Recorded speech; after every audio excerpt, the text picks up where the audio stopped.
dikuj prej fëmijëve që të na japë një përgjigje.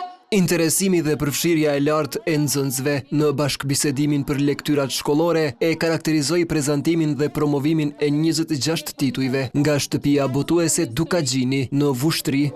Duke lexuar. Kështu ju përgjigj një nga fëmijët pyetjes se si mund të udhëtojnë duke qëndruar ulur në shtëpi.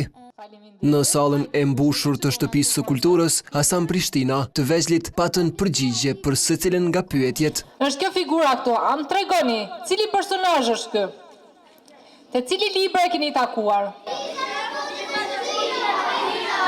Për klasat 1, 2, 3 dhe 5 u prezantuan nga 5 tituj, ndërsa për klasën e 4, 6 tituj.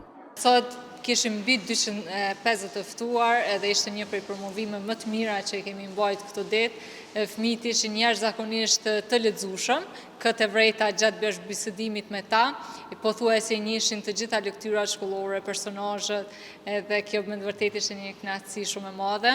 Mandej diskutuam edhe për shumë gjëra të tjera bashkë për librin, e kjo është edhe një motivim për ne që të vazhdojmë të punojmë për këta fëmijë, të sjellim libra sa më të mirë. E lumtur me atë që pa, ishte një nga mësimdhënësit e cila vuri në pa nevojën për të tilla organizime, siç u shpreh veç mas në kohën e dominimit të teknologjisë. Ky organizimi ju ka qenë me të vërtetë edhe i nevojshëm, edhe i këndshëm, edhe gjithçka ka qenë në nivelin më të lartë duhur.